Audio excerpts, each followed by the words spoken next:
Now, aside from the specific details about Monday's flotilla raid, which we may or may not get from an international investigation, there are larger political issues at hand here. And many are criticizing the U.S. for being on the wrong side, including Turkey, that in the past has played a very important strategic role as a friend to the U.S. there in the Muslim world.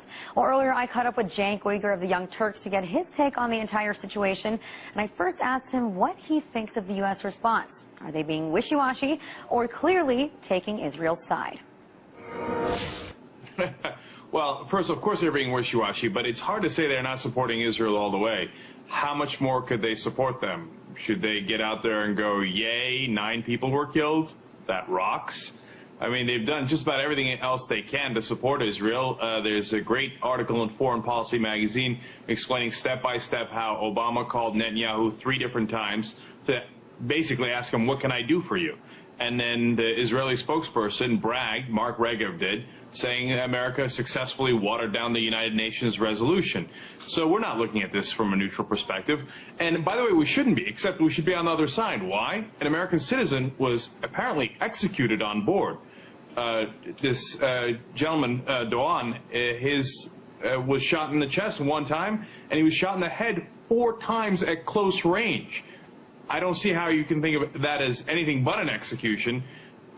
Shouldn't we be a little angry that an American citizen got executed by the government of Israel?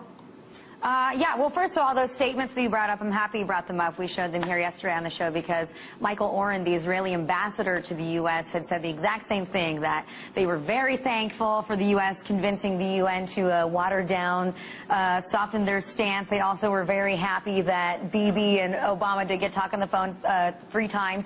But you're right. Now there is an American casualty involved here.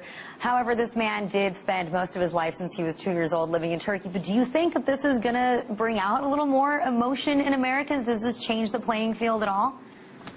I don't know if that anything can change the American politicians. They could have executed 12 American citizens there. They could have all lived in Nebraska their whole lives. I'm not sure it would have made any difference. I mean, as far as the American people are concerned, yes, it definitely affects them.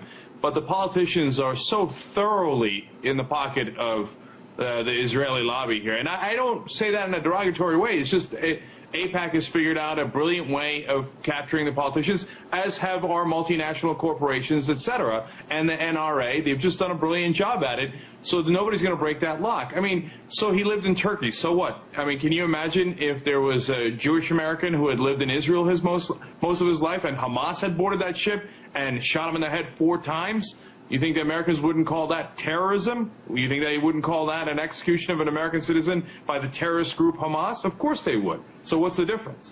I'm sure they would. And actually, I really want to get your perspective here as someone who is Turkish, because Turkey really has been a friend to the U.S. in the Muslim world, someone that was a very important partner strategically. And so now both the U.S. and Israel basically are well, you know, poo-pooing them, turning their backs. Do you think that that's going to end up hurting them? How important was that relationship?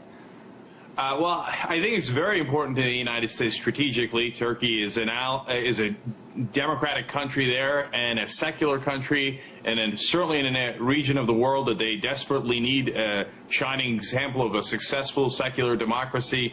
Now, the current government happens to be more religious, but that's only within the context of Turkey, where every institution is so secular.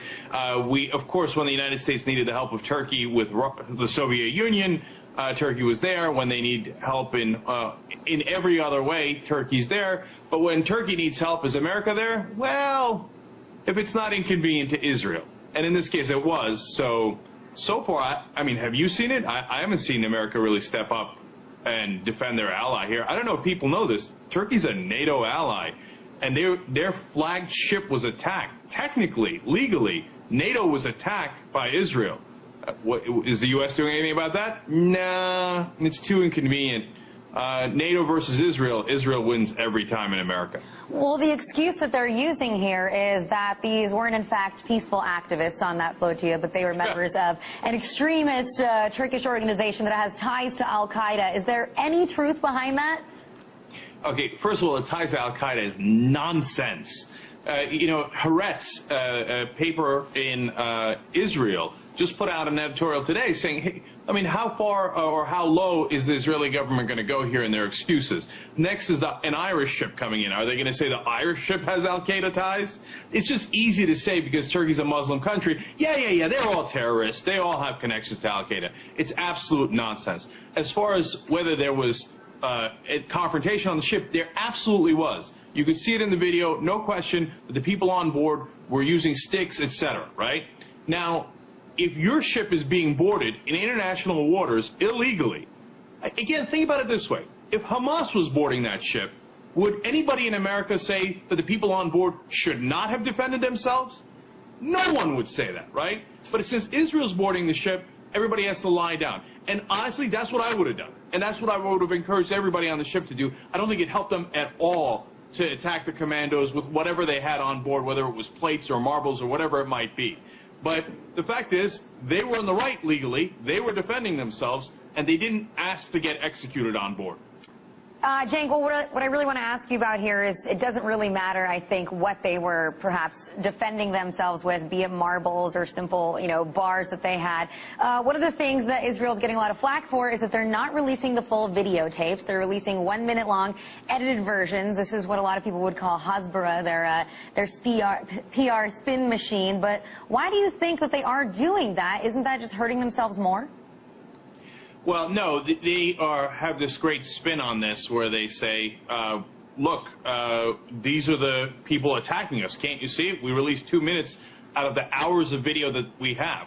Look, remember, they have the IDF video, which is their aerial shot in the first clip that we saw. Then they have all of the video on board, including journalist video. That's got hours and hours of footage. They won't release any of that because it's obviously incredible.